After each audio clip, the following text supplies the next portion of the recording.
the NRAM. Therefore, you can see that there are some of those cadres from the north who rejected that nonsense because they knew, I don't know how they knew, but they were not swayed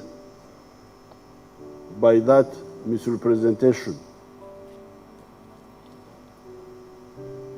And he joined the NRA.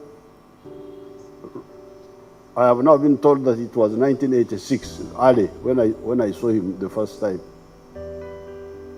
So he was a patriot. He didn't listen to the tribal, to this one. That one I saw, and I can witness because I saw it. Then later on, he proved that he was a good soldier.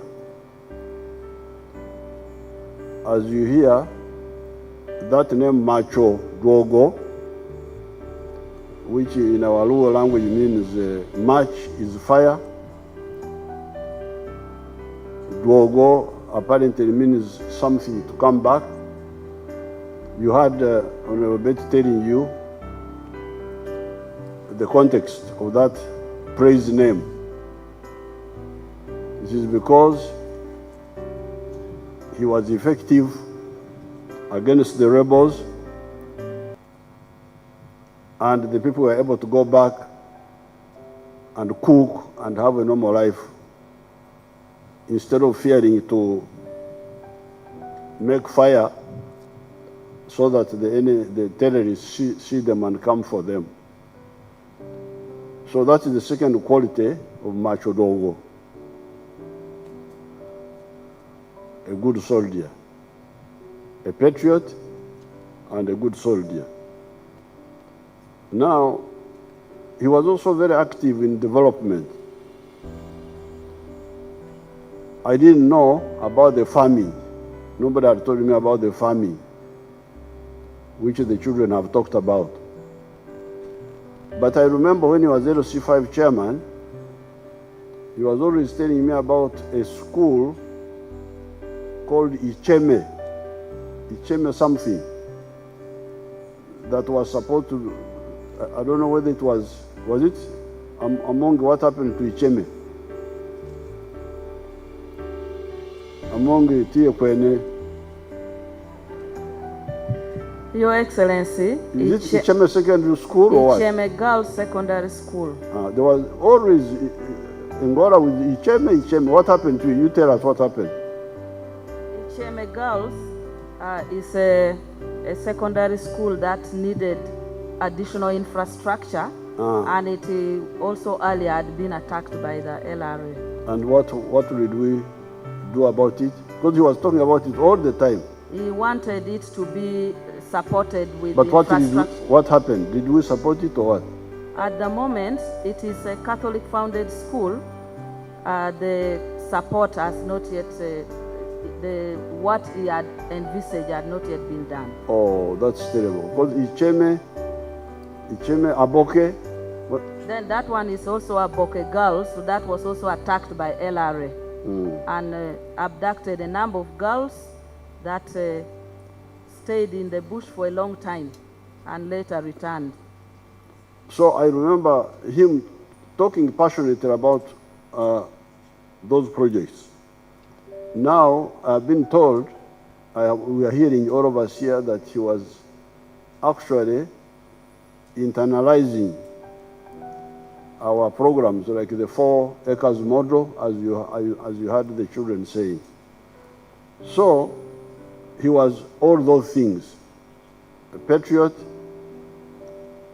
good and courageous soldier, and development-minded. Now, definitely, Okello Engola had nothing to do with the cause of his death.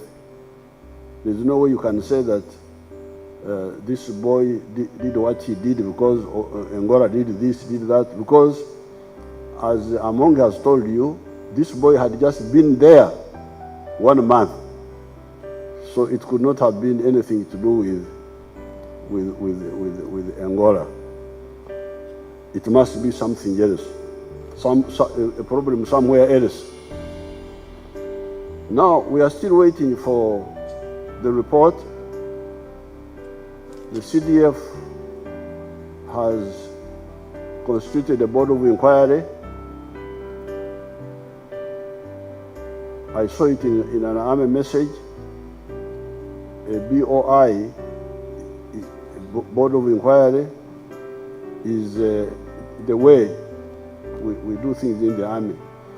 And this one is headed by a very experienced intelligence officer, Brigadier Gumayo. I saw the message of the CDF. So we are going to get the report. However, I think there is one culprit, one factor, which I suspect. Of course, I have been aware of some of those issues. And this is the members of the political class and even the members of the UPDF departing from the NRA line. Not Engola, but some other people. This NRA, which started in 1971 as a military organization, had started earlier in the 1960s, mid-60s, as a student movement. People like Rugunda there were part of this, and I was part of that from the very beginning. Now the NRA ideology and strategy and work method was voluntarism, patriotism. We did things for our country. You can say that for 20 years, from 1965 there, up to 1987, that's a period of about 21 years, we were engaged almost continuously in a political military struggle for no pay and on the basis of sacrifice until we were able to win power. Now, when we won power, among the civilian side, we started getting people who are not listening to our advice. Talking of benefits, salaries, allowances. Now, I tried to advise you people, what you are talking about is premature. You are like, there was a situation in the past where there was a big problem of hunger and many people died, including a woman who was suckling a baby. She also died from hunger. But the baby didn't die. The baby kept on suckling the dead body. So when I hear people struggling for salaries, allowances, from where will this come from? You know how Uganda was in 1986. The economy had collapsed completely. So those people who have been pushing that line are really need to realize their mistakes. Until 1996, when I appointed a committee where this friend of ours, General Tumukunde, Lieutenant General Tumukunde, was a member, and with our Mzee, Henry Kajura, they wrote a report which you should dig up and read. That report did research. I remember them representing that research to me in Nakasero, recommending that they had done research all over the place, in Sweden, in other places, and they were recommending that now Uganda should adopt a public pay structure where they were calling it compression ratio. Compression ratio. Meaning, what is the difference between the highest paid public servant and the lowest paid public servant? And they recommended that they had done some studies, they had gone to Sweden, and they recommended a compression ratio of 1 to 10,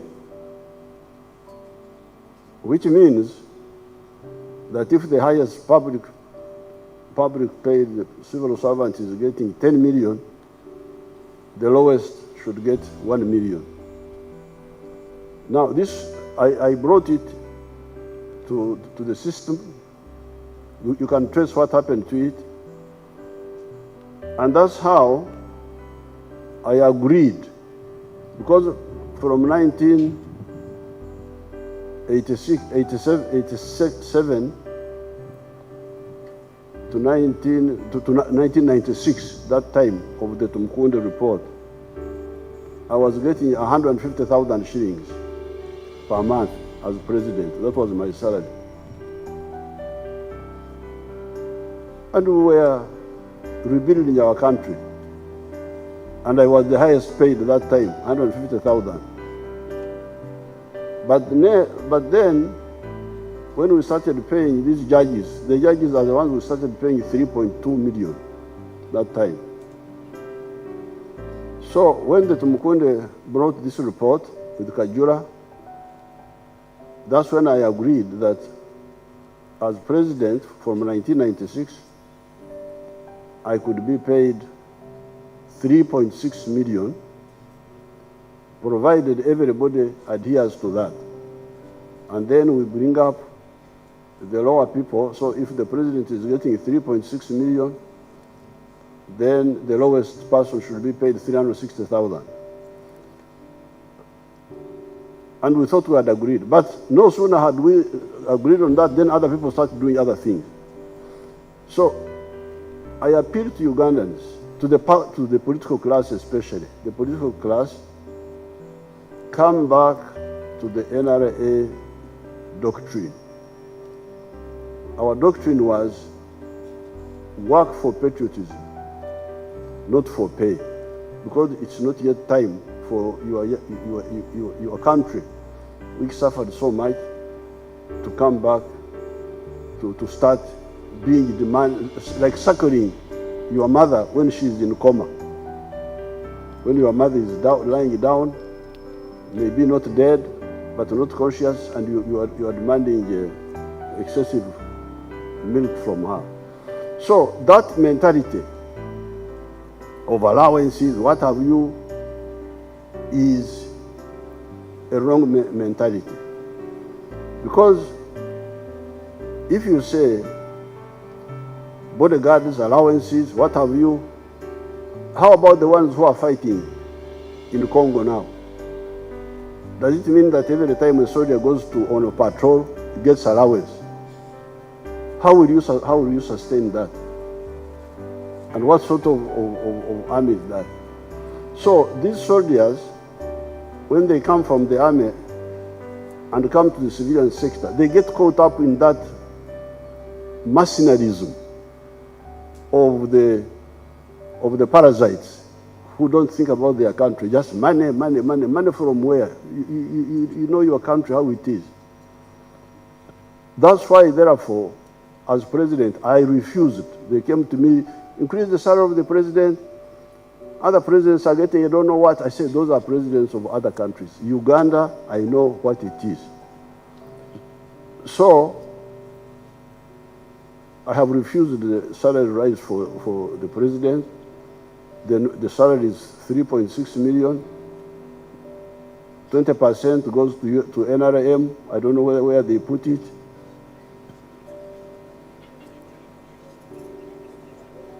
So I hear Mama Janet on her account on my behalf gets 2.7 million. So I would like to invite, especially the political class and all the others, to come back to the NRA doctrine, because that doctrine enabled us to fight from nothing, with nothing until we go to victory. So it's not correct for people to distort our doctrine with this money allowances and so on. We in the army, what we do, we have got our small pay. Because we knew that if we try to go for big pay, we would never get enough manpower to defend the country. If you have got very high pay, how many people will you pay? That was the problem of Idi Amin. Idi Amin had his so-called soldiers here, high pay, loans for cars. They were staying in Bugorobi flats there. But when war came, they couldn't fight. They had a small army of 20,000. We came with an army of 54,000 from Tanzania. 45,000 Tanzanians and we, 11,000. They couldn't fight us, they just ran away. Now, if you make the cost of each soldier so high, how will you get enough manpower to defend the country? That's why we said no. We get small pay.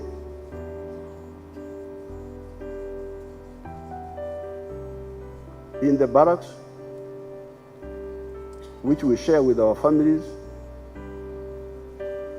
When we go out operation, you get food, not money, food. Get food, because your small salary is buying food for your family at home. Now, when you are what they call these civilians in their mercenary situation, out of station.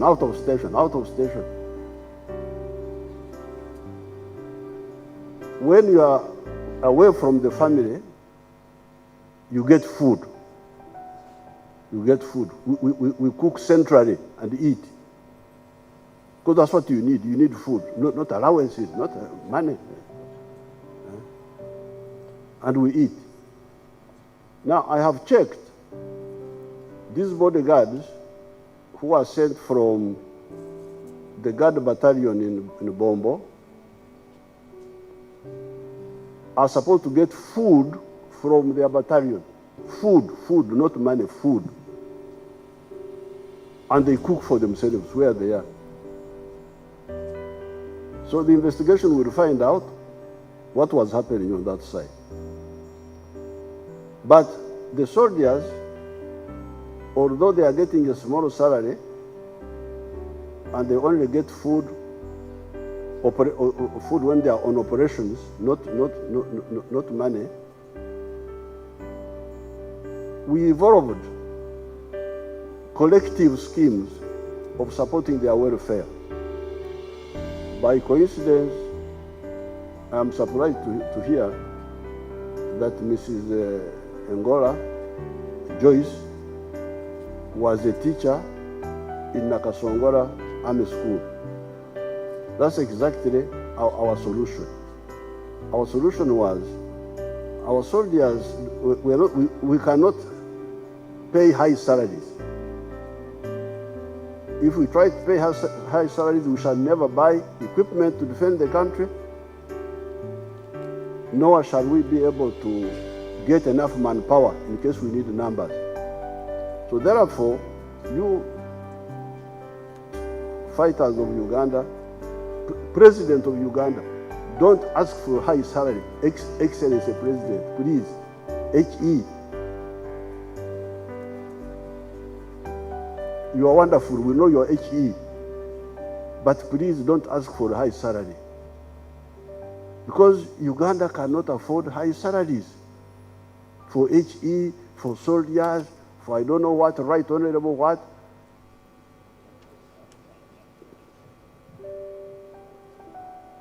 Honorable earth, honorable heaven, thank you so much. We cannot afford it. So, get a small salary when you are out of station. That's what they call it.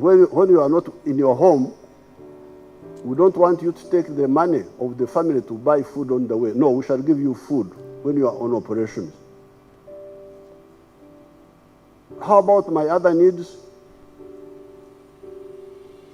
How about education for my children? The army will educate your children free. In the primary school, in the secondary school. And I'm glad Joyce apparently that's what she said.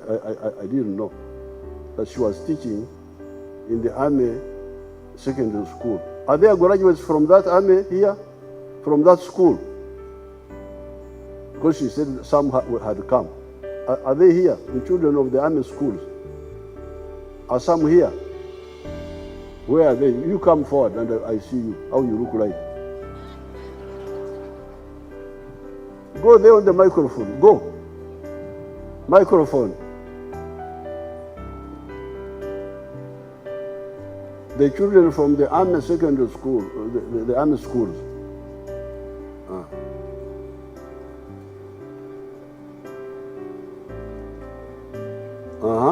You tell us who you are and what you studied there. Quickly. I'm Akulo Susan Winnie. I started from primary Nakasongola to secondary Nakasongola Army. And what are you now? Right now I'm at school, but I did an accounting and finance, but I'm still at school again doing nursing after my husband taking me back to school. That's another issue. But you studied? Yes. Okay. The next, quick. I'm called Okello Robina. I studied from primary to secondary. I did procurement and logistics from Kampala International. Okay. Quickly. I'm Adong Sarah. I studied in Bumageni Army Barracks Primary School. In which one? Bumageni Army Barracks. Bumageni. In Mbali, 3rd Division. And Moroto Army Barracks Primary School, P1 to P7. But I didn't go to secondary, the army school, only primary. Your parents were rich. They took you to the rich people. No, when my dad passed on, definitely I remained with only my mom. So she was teaching in Bumageni, and she didn't have enough money to take me to a good boarding school. No, but the orphans were supposed to continue and finish their education. There was no one to help me out, Mr. President. Now you see that. Okay, sit down. Thank you. I'm called Ayakaka Winfred. I studied in primary in a army, Nakasongola Army Primary School. Secondary, I studied in Nakasongola Army SS. Okay. I did catering stroke hotel management. Thank you. Thank you, Your Excellency. I'm called Anjoyo Agnes from Moyo District. I studied in primary and secondary school, Bombo Army Barracks. Bombo Army Barracks? Yes, and thank my you. father is a soldier. He's still there. I'm proud of him. Okay, He's thank you. called Ore Ganson. Thank you. And I'm a teacher by profession, but I got married in South Sudan. Currently, I'm working in Sudan. And in my Sudan? husband is, Yes. You are a teacher, grade what? Graduate teacher? Yours. I just certificate. Certificate, grade 3. Yes. grade Thank 3. you. Mhm. Thank you so much, Your Excellency. I've been looking for this opportunity. Always. Yes, I have been looking for this opportunity to one time say thank you to the NRM government.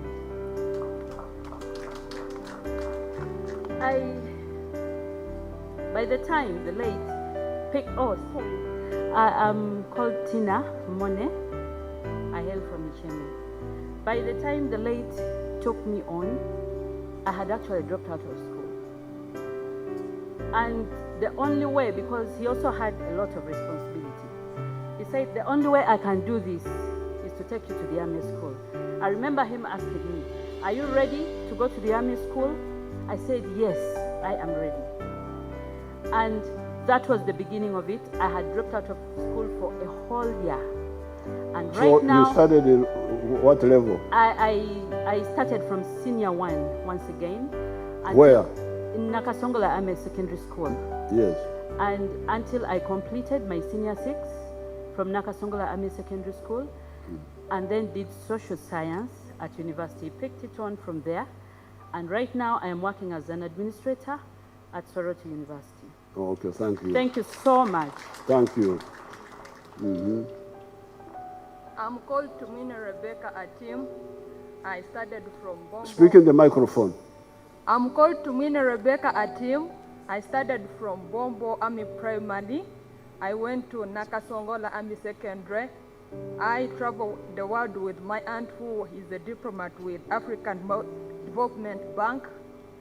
You're working with the Africa No. I traveled the world. I'm her personal assistant of of my aunt, who works with African Development okay, Bank. you're working with your aunt. Okay. Your Excellency, I'm Colonel John Mark Semanda. You are Colonel Colonel John Mark Semanda. Semanda. Yes, sir. Mm. I started in Nakasongola Army Senior Secondary School, and Madam Joyce was my teacher. And what? I'm now the Director of Sports in UPDF, sir. You went up to what level? I went up to LDC. I have a diploma in law. But you finished A level. Yes, sir. I started it's from senior 1 up to senior 6 in the Nakasongola Army Senior. Thank you. So, these were the NRA solutions. How would we defend our country? And yet we don't have enough money.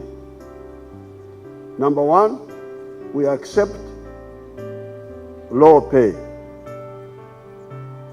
No business of out-of-station allowances. Do you, CDF, come on the microphone, CDF.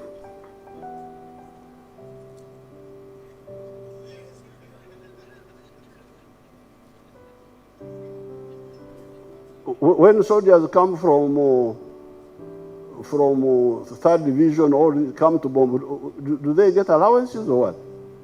They don't, sir. They don't. They don't. If we were to give, thank you so much. If a soldier is coming from 3rd Division, Moroto, to come to headquarters to consult, and he needs allowance, the other one from 2nd Division needs allowance, how shall we manage? How shall we defend the country? So, we thought about all these issues and we provided answers. You people, please, if you want to defend your country, first fight for no pay. From 1965 to 1987. No pay. All we wanted was food. When we were fighting Idi Amin here, we were together with the Tanzanians. Tanzanians were getting paid. But for us, we are not getting paid. Who is to pay us? Are we idiots? You are being told that your mother is in sick bay. Your mother called Uganda is in intensive care. You say, you pay me. You must be an idiot. So, we fought for no pay for more than 20 years. And when we came into government, we accepted low pay. But when you are on operation, away from home, you get food. Separate food, not the one of your family. Regarding the other needs, like the schools, you have seen the witnesses. Provide free education for the children of the soldiers, primary, secondary. Where we had a problem was university. In fact, a few days, some years ago, we were debating this. I don't know how they conclude. How do we support? Do we start an army university? But if you start an army university, what courses will you teach there? And we were having the idea. We were still discussing that. We didn't conclude. On health, army health centers. So, education of the children, health catered for collectively.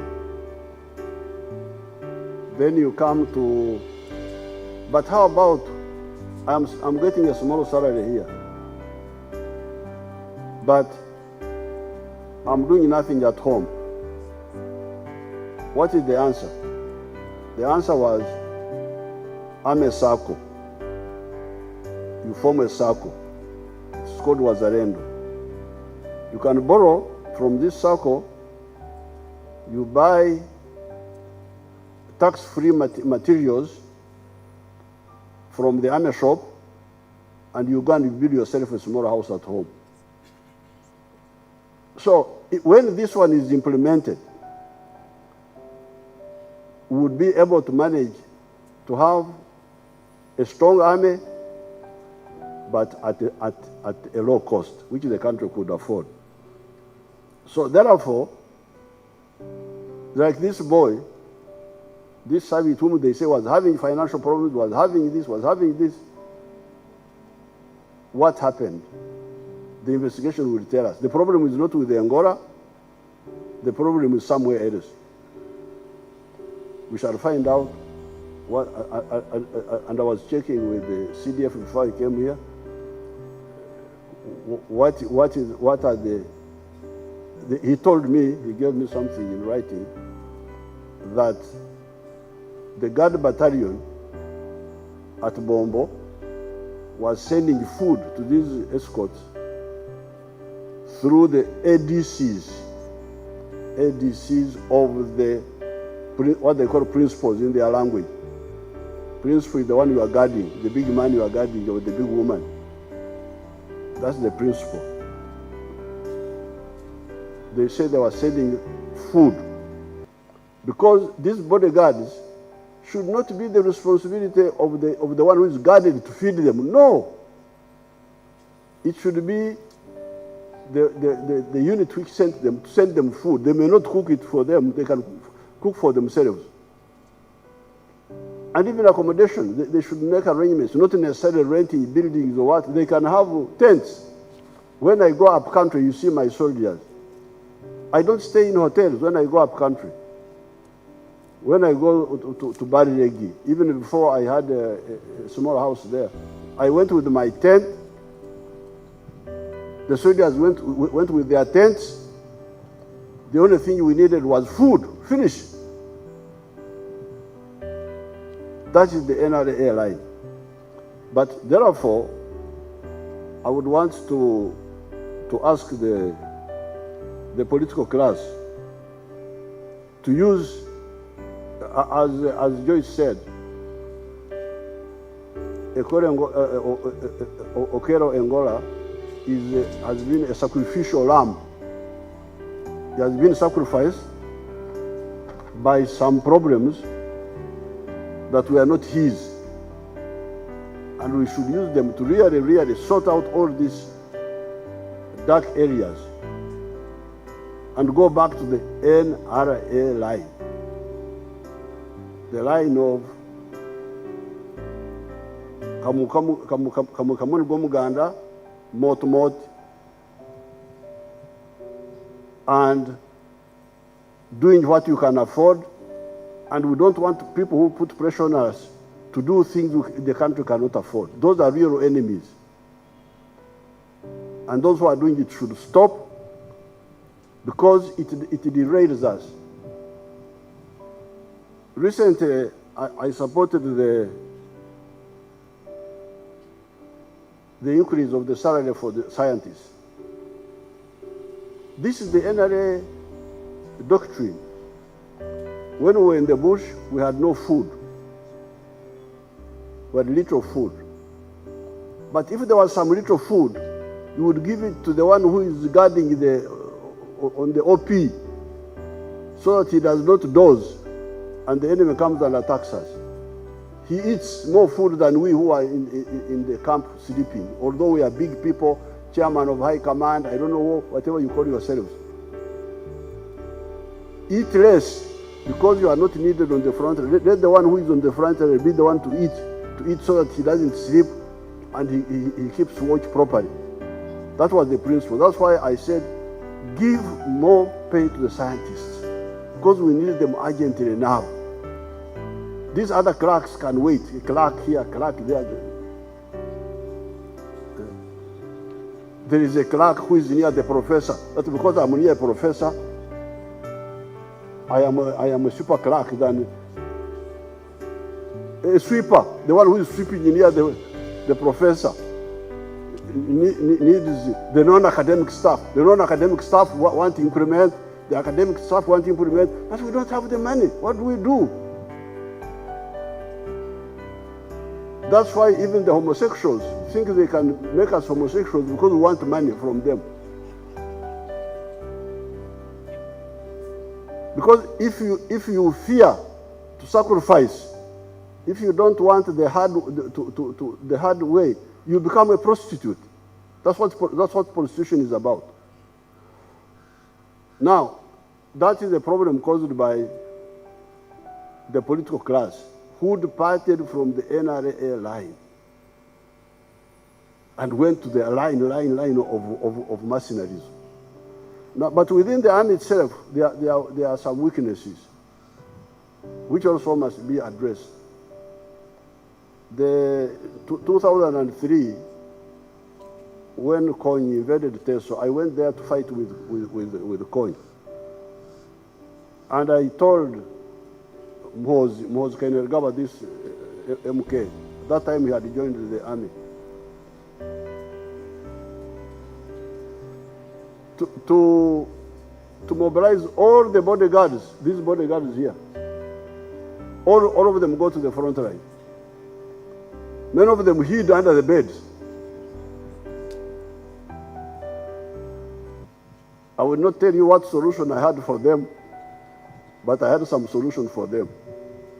So within the army, please, this is a very big embarrassment for the army. This is a very big embarrassment for the army. That somebody from you, whom you deployed to guard a useful cadre, ended up killing him. That's not good for you. As the army, you can't cover it up. This one. No. You must accept full responsibility. Why was it? What happened? How could it get to this extent until this boy killed the person you were supposed to guard? This is terrible. So the army will have to sort out its own internal problems. But all this is reversible. In fact, I have started my up-country tours. When I was in the people who are helping me, because the system is a bit clogged with corruption. Corruption had become very serious. The political class, the civil servants, even the ESOs, Even this Bet Kamia's group, it's called IGG, they had all got compromised. But the good thing is that the victims are there and we are here. Who are the victims? The wananchi. When I went to Acholi in a public baraza, the wananchi told me all the thieves in Acholi. I've gone back and I'm arresting them now. All of them who I mentioned, who took money of PDM, who took the one of money of Myoga. When I went to West Nile, they told me everything. For instance, there is a new market which the government has built in Arua. The big people allocated themselves all the stores, and they are now subletting to the poor people. This information came from the wananchi. So I demanded from the RDC, did you hear about, were you in Arua? Yes, I was. Did you hear about this? I heard about it. What did you do? I was going to sack her. She's a girl. She's in Arua there. I was going to sack her. But fortunately, she had written a report to somebody. So I would trace what happened to the report, which came to somebody. What did the somebody do? Now I am continuing with my up-country tour. And of course, if there was a problem of market in Arua, RDC, what did you do? How about, do you know a department called ISO? Have you heard of those people? There's a department called ISO. Have you heard of it? Uh-huh. There is ISO, there is GISO, there is RISO.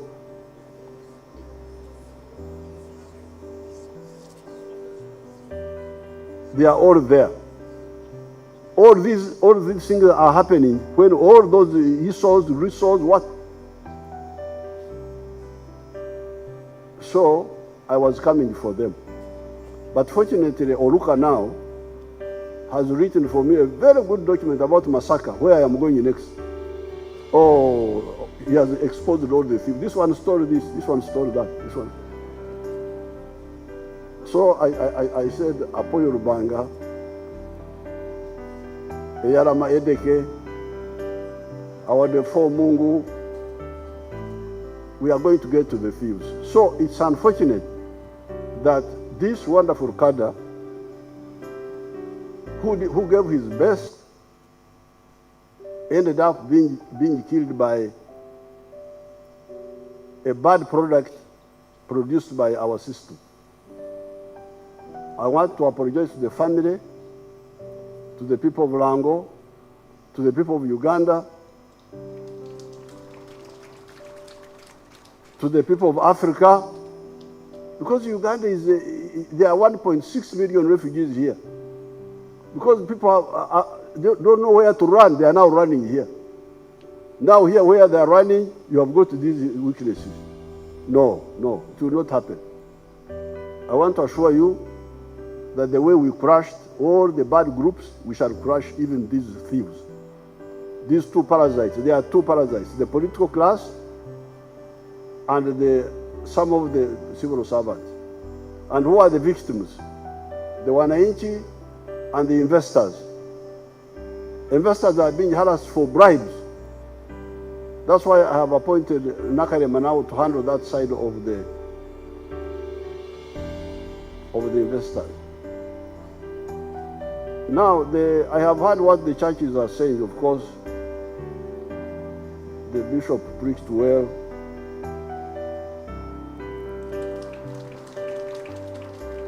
How we are a tent here, a tent of the spirit. Now, we shall leave the body here and go to heaven. Okay, that's very good. But God, the maker of the tents here, and the one who built the permanent home where we shall go, arranged that the tent can go on for 110 years. The tent here, that's what the Bible, that part they read. So for Engola to die at 64, when he was still energetic, this is not good enough. I don't accept the line that, oh, God is the one who decided. No. We have got our own responsibilities here. We must examine and get rid of all these weaknesses here.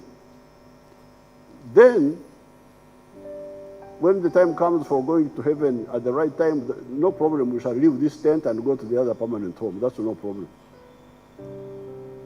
But for me, I am both a Christian but also a Munyankore. Now, with the Munyankore, before the coming of the Christianity, we did not believe in resurrection. We used to say, Abafa Tabazoka. The ones who die never come back. That was our view. But we also believe in some form of eternity. If you died and you had children, they say, Yafayanya Itze. He died when his children were old.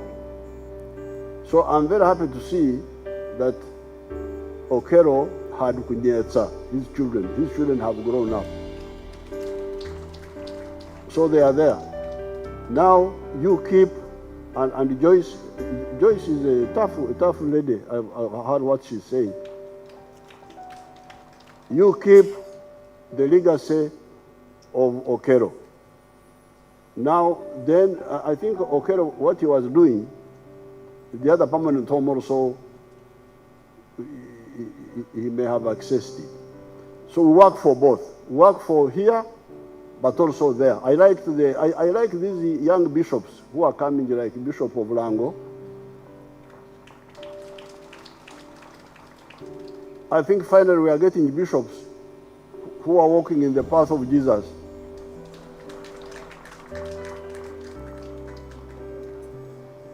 Because Jesus had you remember Jesus preached the gospel. He preached the gospel. He healed the sick, you remember? He healed the sick. He fed the hungry, but he also worked in the carpentry of Joseph. So he was a preacher, a healer, a feeder of the hungry, and a worker, as Bishop Olwa was saying. So I'm really very annoyed. I'm not only sad, but really annoyed to see that such a good cadre could die at the hands of somebody produced by our own system. This is not good at all. Now, I know our system, our traditional system, Banyankore call it Okukaraba. Okukaraba, when somebody kills one of your clan people, the other clan must Kukaraba. In the north, they call it Matoput.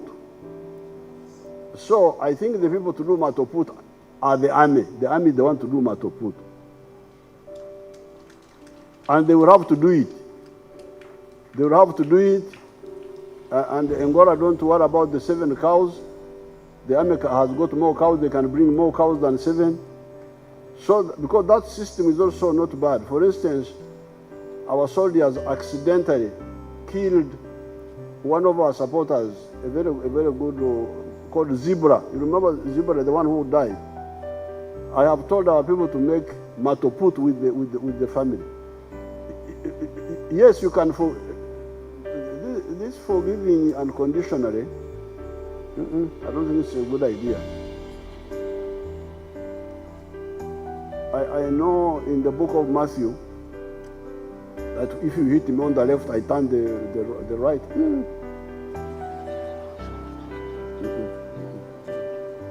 Me, I'm still in the Old Testament.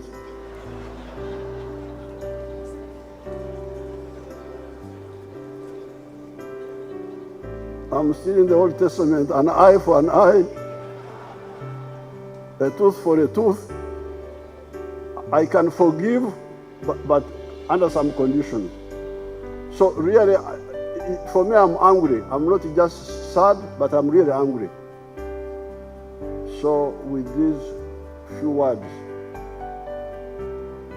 I again express condolences to the family, to the people of Lango, to the people of Uganda. May the Almighty God rest Okello's soul in eternal peace. Thank you very much. So the army must be the one to do matoput. The army will do the matoput. Will do you tell the clan leaders that we shall do the matoput. And it will not be just 7 cows. That is the traditional. It must be higher than that. Huh? We shall discuss with the clan leaders. You are forgiven, yes. Forgiving is all right, but forgiving with some conditions.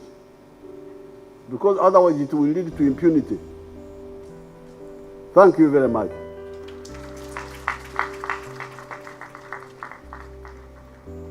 Thank you, Your Excellency, sir.